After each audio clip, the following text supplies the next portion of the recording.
नमस्कार दोस्तों, स्वागत है आप सभी का हमारे यूट्यूब चैनल ऑब्जेक्टिव सेंटर पर। इस वीडियो हम लोग देखेंगे रक्त परिसंचरण तंत्र पर ऑब्जेक्टिव क्वेश्चन। तो चलिए शुरू करते हैं। पहला क्वेश्चन है, निम्न में से कौन गर्म खून युक्त प्राणी है? ऑप्शन है whale, whale shark, toad, Draco. तो जो गर्म खून युक्त प्राणी है वह आपका वेल है। यहाँ पे इसका ए आंसर सही हो जाएगा, वेल। वेल आपका गर्म खून युक्त प्राणी है। दूसरा क्वेश्चन है, किस वर्ग या ग्रुप का खून सर्वाधिक या सार्वभौमिक प्राप्तकर्ता या आदाता से संबंधित है?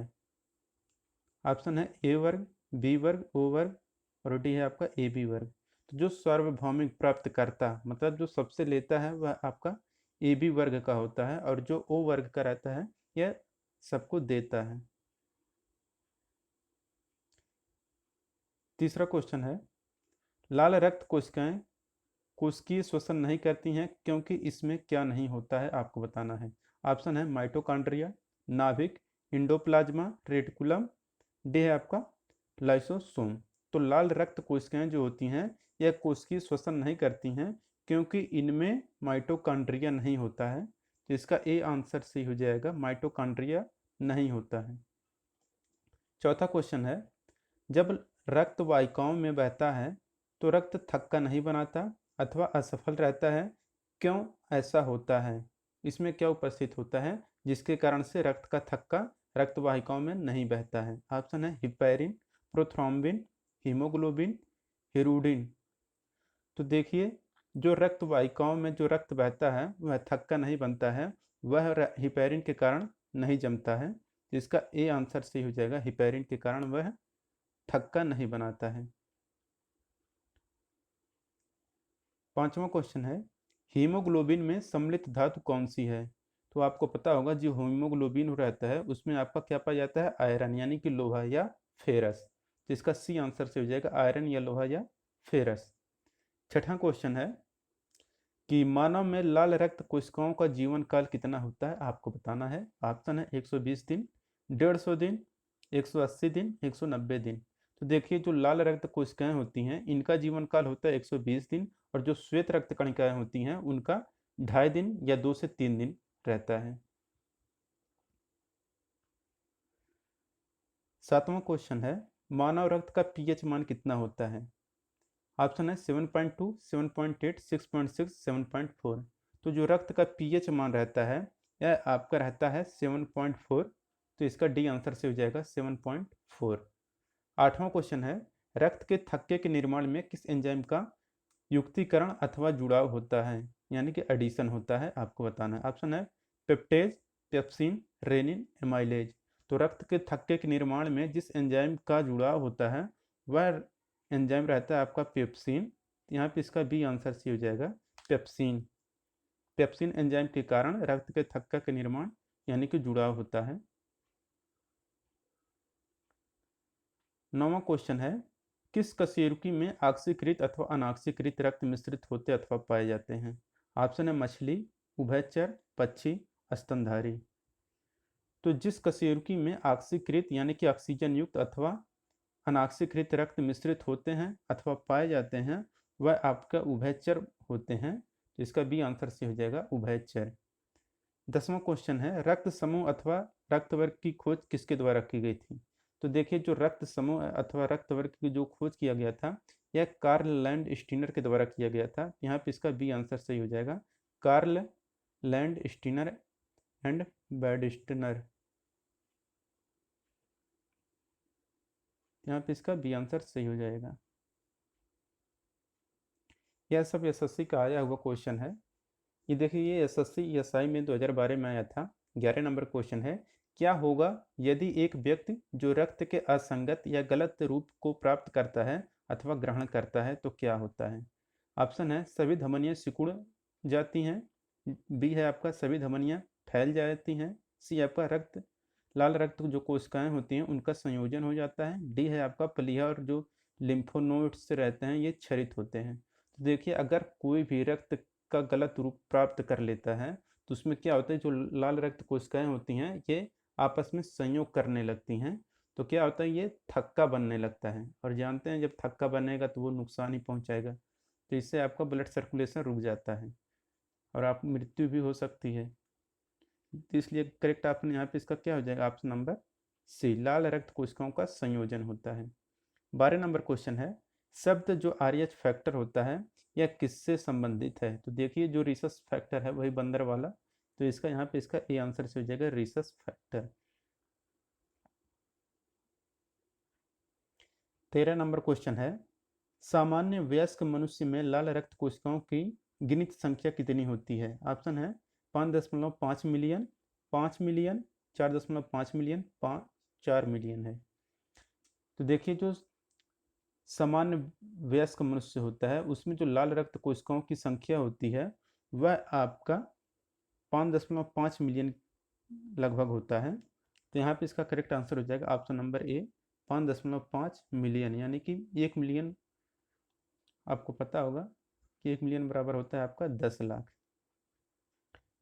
14 नंबर क्वेश्चन है, रक्त में थक्का रोधी पदार्थ कौन सा है? ऑप्शन है फाइब्रिनोजन, हिपेरिन, थ्रोम्बिन, ग्लोबिन। तो रक्त में थक्का रोधी जो पदार्थ रहता है यह आपका हिपेरिन रहता है।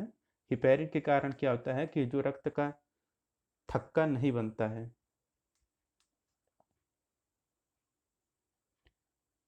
15 नंबर क्वेश्चन है, मनुष्य या मानव रक्त के लाल रंग के होने का कारण क्या है, आपको बताना है।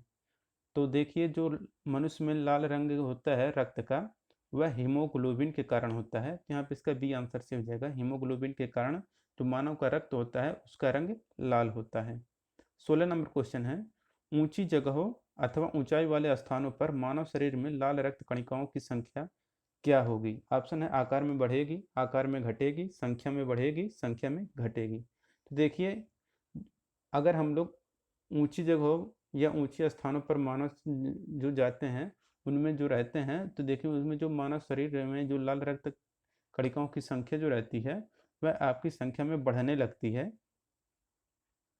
तो यहाँ पे इसका सी आंसर से हो जाएगा कि ऊंची जगहों अथवा ऊंचाई वाले स्थानों पर मानव शरीर में लाल रक्त कणिकाओं की संख्या बढ़ने लगती है संख्या में।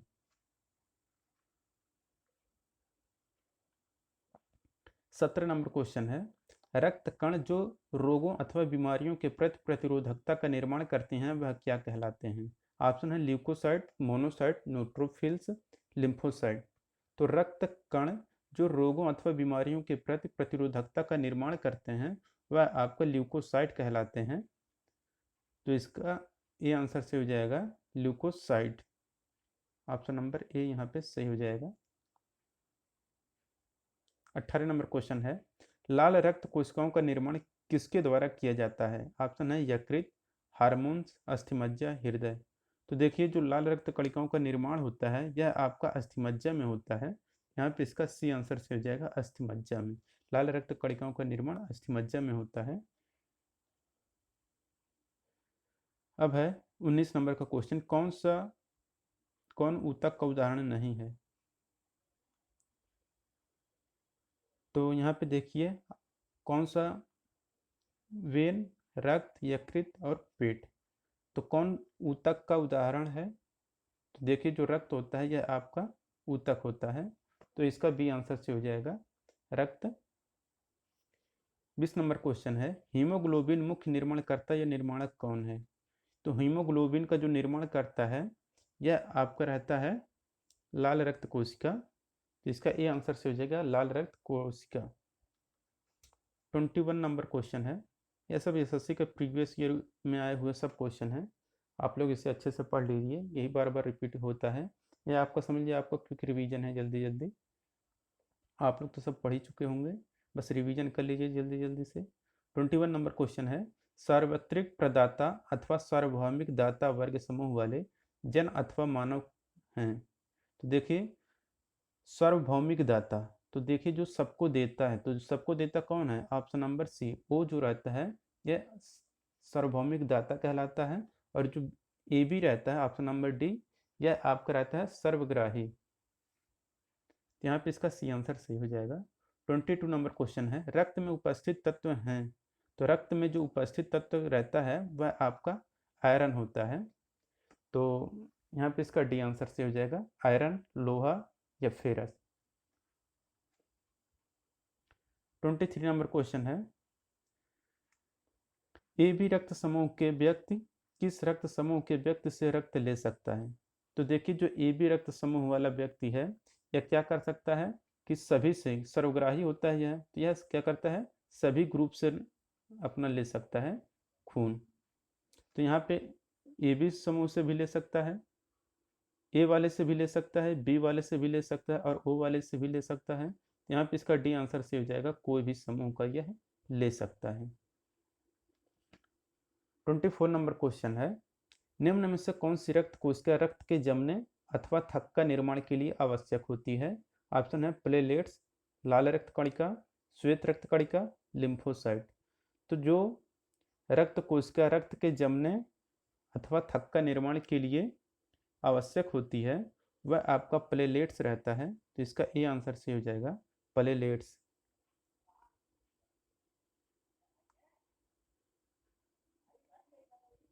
25 नंबर क्वेश्चन है, कौन सी रक्तकारी प्राणी है, यानी कि किसका रक्त शीत होता है, मतलब ठंडा होता है। तो ऑप्शन है कबूतर, कछुआ, लोमड़ी, बकरी। तो जो शीत रक्त प्राणी होता है वह आपका रहता है कछुआ। तो इसका बी आंसर से हो जाएगा कछुआ। और गर्म रक्त प्राणी कौन सा है, 26 नंबर पूछ रहा है क्वेश्चन। ऑप्शन है शार्क, सर्प, चमगादड़, स्कार्बी। तो जो गर्म रक्त प्राणी रहता है वह आपका रहता है चमगादड़। चमगादड़ आपका गर्म खून वाला प्राणी है। 27 नंबर क्वेश्चन है कि मानव शरीर के लिए जो सामान्य शर्करा स्तर होता है उसकी मात्रा कितनी होती है। तो इसकी जो मात्रा रहता है, शर्करा स्तर की मात्रा रहती है एक मनुष्य के लिए, वह आपका 120 से 150 mg/dl होता है। तो इसका बी आंसर से हो जाएगा 120 से 150 mg/dl। 28 नंबर क्वेश्चन है, बी लिम्फोसाइट द्वारा प्रतिरक्षा यानी कि रोग निरोधक या नाशक शक्ति क्या कहलाती है। ऑप्शन है जीवाणु रहित सुरक्षा, प्राप्त या उपार्जित प्रतिरक्षा, कोशिकीय प्रतिरक्षा, ह्यूमोरल प्रतिरक्षा या नित्रोसन नाशन प्रतिरक्षा तंत्र। तो जो बी लिम्फोसाइट द्वारा प्रतिरक्षा कहलाती है वह कहलाती है आपका कोशिकीय प्रतिरक्षा। यहाँ पे इसका सी आंसर से हो जाएगा कोशिकीय प्रतिरक्षा। चलते हैं नेक्स्ट क्वेश्चन पे। 29 नंबर क्वेश्चन है, यदि किसी माता पिता जोड़े के एक व्यक्ति का रक्त समूह ए बी अथवा अन्य का ओ है, उनके संततियों में किस रक्त समूह के होने की संभावना है। ऑप्शन है ए या बी, बी ऑप्शन है ए बी या ओ, सी आपका ए बी या ओ, डी आपका ए बी या ओ। तो देखिए कि यदि किसी माता पिता जोड़े के एक व्यक्ति का रक्त समूह ए बी अथवा अन्य का ओ है, तो उनके संततियों का जो रक्त समूह होगा वह आपका जो रहेगा वह आपका ए या बी हो सकता है। यहाँ पे इसका ए आंसर से हो जाएगा ए या बी। चलते हैं नेक्स्ट क्वेश्चन पे। 30 नंबर का क्वेश्चन है, व्यक्ति के उपवास में 100 ग्राम प्रति लीटर रक्त में उपस्थित शर्करा की मांग कितनी है। ऑप्शन है 30 से 50 मिलीग्राम, 50 से 70 मिलीग्राम, 80 से 100 मिलीग्राम, 120 से 140 मिलीग्राम।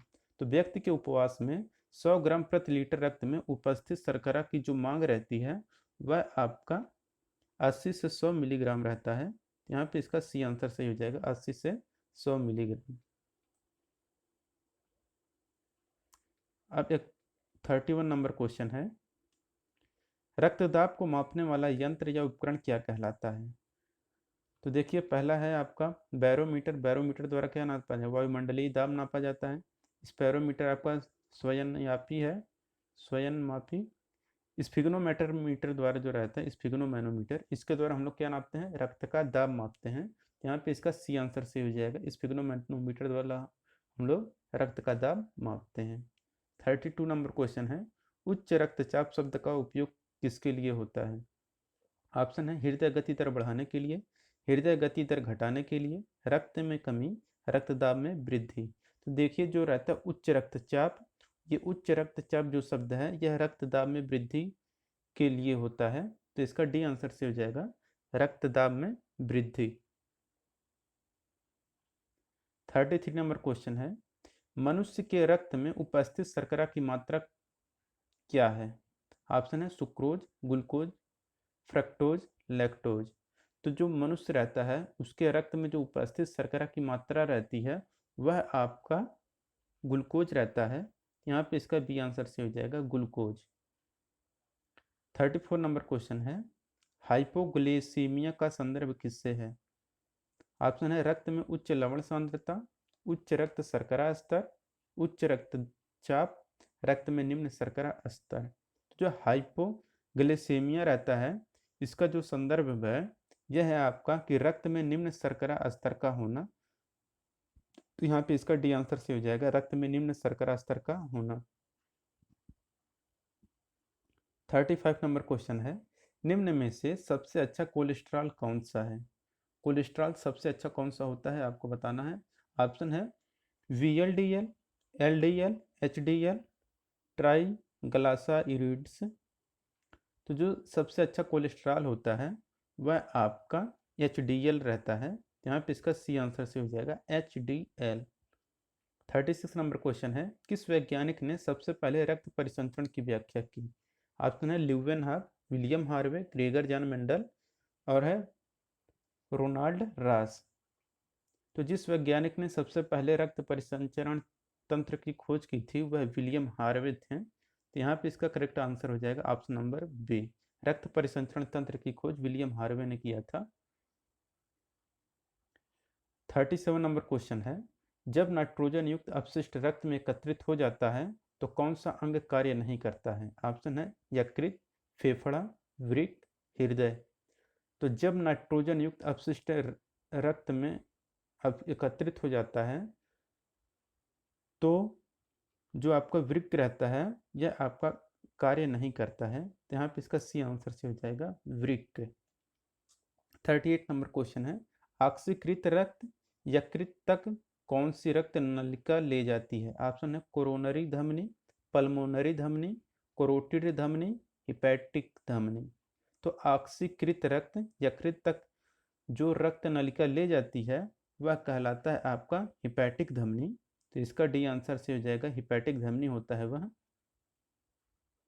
39 नंबर क्वेश्चन है, एक व्यक्ति जिसका रक्त समूह बी है वह किस व्यक्ति से आसानी से रक्तदान कर सकता है? मतलब यह बी वाला कोई व्यक्ति है यह किसको किसको अपना रक्त दान कर सकता है? देखिए एक तो बी वाला है, बी वाले को दे देगा और इसके बाद जो सर्वग्राही है उसको दे देगा। तो देखिए यहाँ पे ऐसा कौन सा आंसर है? ऑप्शन नंबर डी दिख रहा है, बी तो है, बी वाला समूह का व्यक्ति है ग्रुप का, तो वह आपको बी वाले को दे देगा और ये भी आपको पता है सर्वग्राही है तो यह सबसे ले लेगा, यानी कि बी वाले से भी ले लेगा। यहाँ पे इसका करेक्ट आंसर हो जाएगा option number D. 40 number question है, रक्त विनिमय द्वारा किसका हस्तांतरण होता है? माना कि किसका हस्तांतरण होता है आपको बताना है। ऑप्शन है हिपेटाइटिस, टाइफाइड, HIV, मलेरिया। तो रक्त के आदान प्रदान से जिसका हस्तांतरण होता है यानी कि ट्रांसफर होता है वह HIV रहता है, यहाँ पे इसका सी आंसर सी हो जाएगा HIV। ऑप्शन है ऑप्शन सॉरी 41 नंबर क्वेश्चन है, हिमेटोपोएसिस कहाँ संपन्न होता है? जो हिमेटोपोएसिस रहता है यह कहाँ पे संपन्न होता है? ऑप्शन है फेफड़ा, अग्न्याशय, यकृत, अस्थिमज्जा। तो जो हिमेटोपोएसिस होता है यह होता है आपका अस्थिमज्जा में, तो इसका डी आंसर से हो जाएगा अस्थिमज्जा। 42 नंबर क्वेश्चन है, रक्त में लाल रुधिर कोशिकाओं की संख्या के बढ़ने को क्या कहते हैं? ऑप्शन है एनीमिया, हीमोफीलिया, पॉलीसाइथेमिया, ल्यूकेमिया। तो रक्त में लाल रुधिर कोशिकाओं की संख्या में बढ़ने को हम लोग बोलते हैं पॉलीसाइथेमिया, इसका सी आंसर सही हो जाएगा पॉलीसाइथेमिया। एनीमिया आपको पता होगा खून की कमी। और 43 नंबर क्वेश्चन है कि मनुष्य के शरीर में सबसे बड़ी धमनी कौन सी है? तो मनुष्य के शरीर में जो सबसे बड़ी धमनी होती है वह आपका महाधमनी होता है, जैसा कि आपको नाम से भी स्पष्ट है। यहाँ पे इसका ए आंसर सही हो जाएगा, महाधमनी।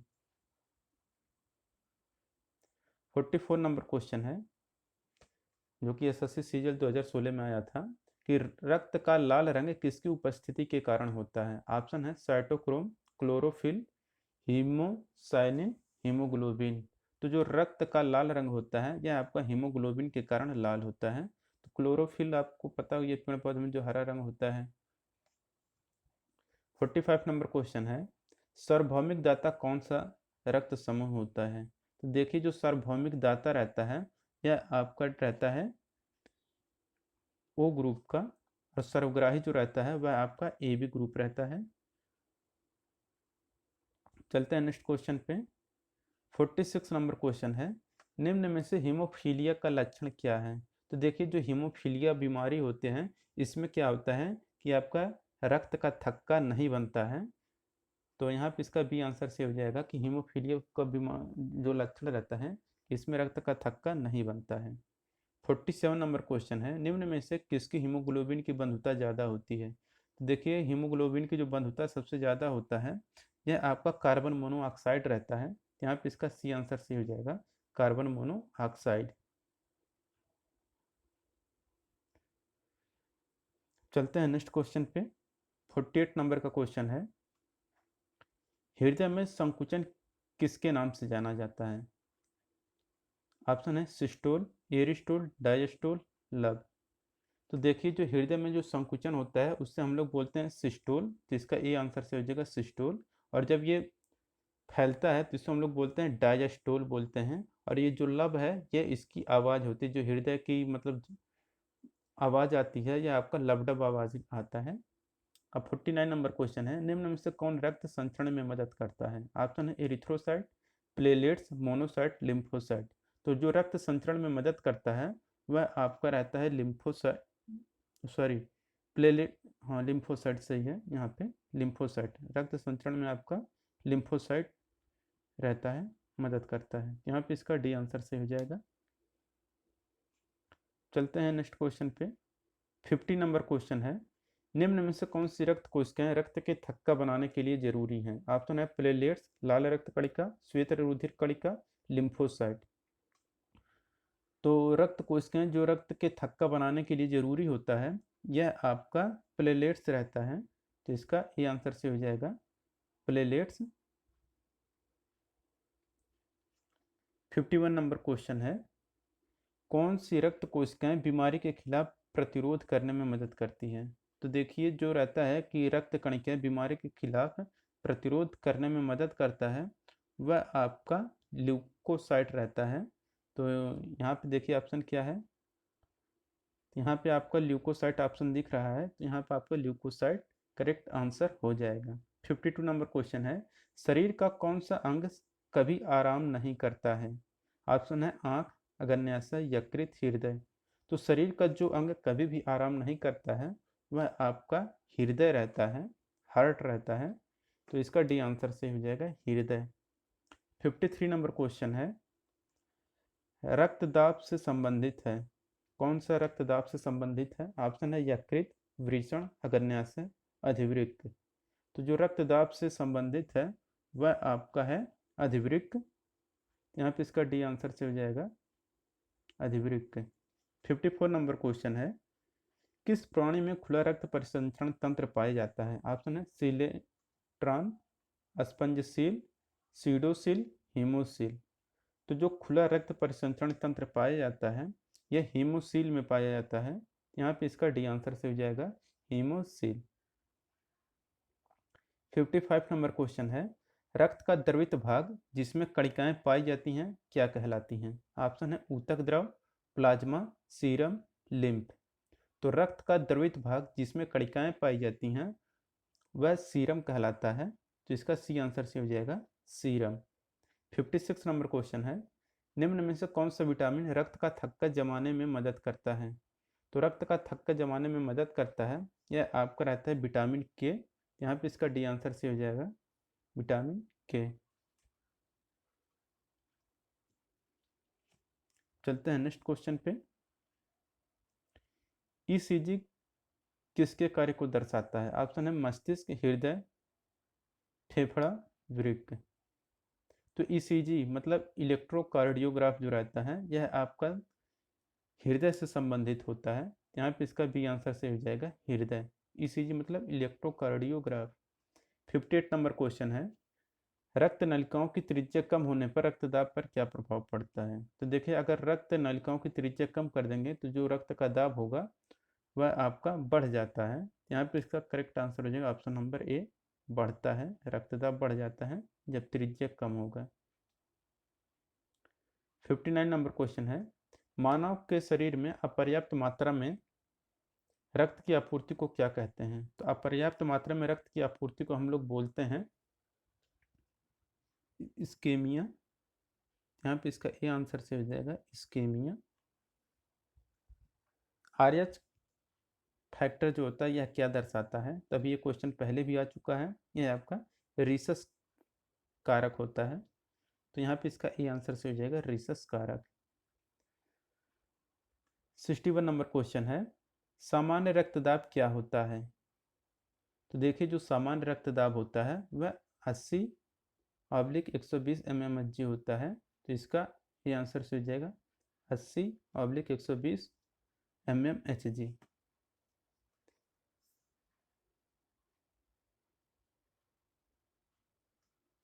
62 नंबर क्वेश्चन है, ऑक्सीजन का परिवहन रक्त में किसकी मदद से होता है?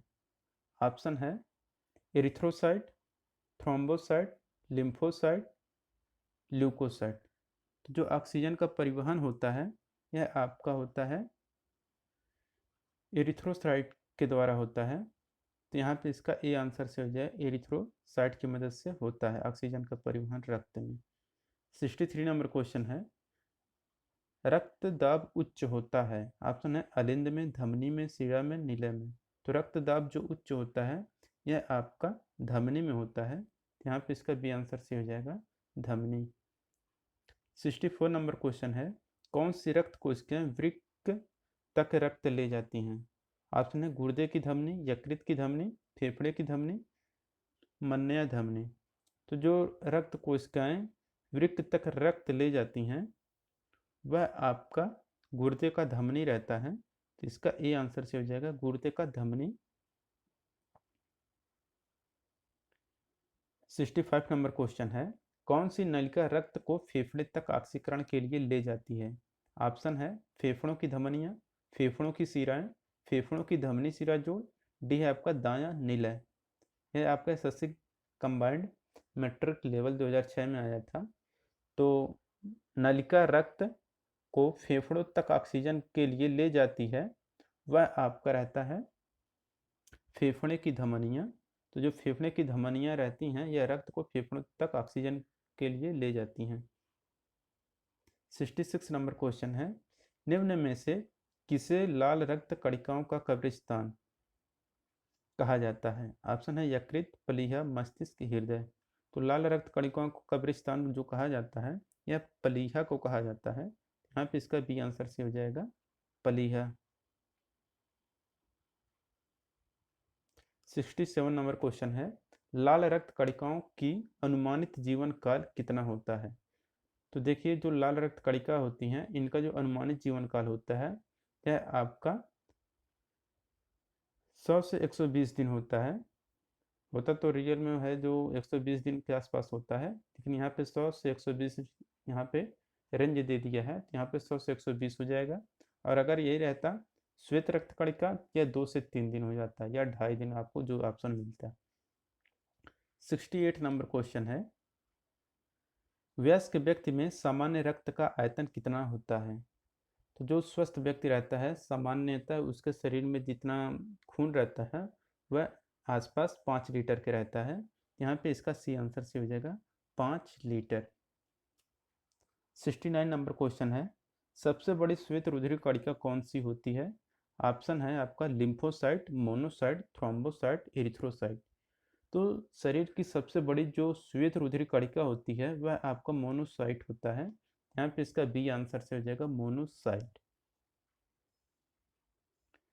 70 नंबर क्वेश्चन है, रक्त प्लेटलेट्स के संदर्भ में निम्न में से कौन सा कथन सत्य है? ऑप्शन है इनमें मुख्य केंद्रक होता है, यह फेगोसाइटोसिस में सम्मिलित रहती हैं, सी है इसमें हीमोग्लोबिन रंजक पाया जाता है, डी है इसमें थ्रोम्बोसाइट भी कहते हैं।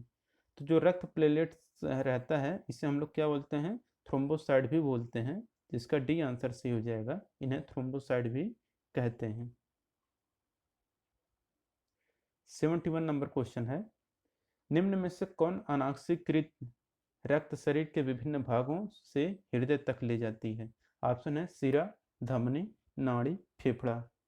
तो जो अनाक्सीकृत रक्त शरीर के विभिन्न भागों से हृदय तक ले जाती हैं वह आपका सिरा रहता है। यहाँ पे इसका ए आंसर से हो जाएगा सिरा। 72 नंबर क्वेश्चन है, मानव हृदय का दायां भाग कैसा रक्त ग्रहण करता है? ऑप्शन है शुद्ध। तो जो देखिए जो मानव हृदय का दायां भाग रहता है यह आपका अशुद्ध रक्त ग्रहण करता है। तो यहाँ पे इसका ऑप्शन देख, तो यहाँ पे आपका करेक्ट आंसर हो जाएगा ऑप्शन नंबर बी, अशुद्ध। तो दोस्तों अगर वीडियो पसंद आया हो तो वीडियो को लाइक करिए, अगर आप हमारे चैनल पर नए हैं तो चैनल को सब्सक्राइब करिए। नेक्स्ट चैप्टर जो हमारा रहेगा वह कंकाल तंत्र पर रहेगा। कल 8 बजे शाम को रात में लाइव आना मत भूलिएगा। मिलते हैं नेक्स्ट वीडियो कंकाल तंत्र के साथ। Thank you.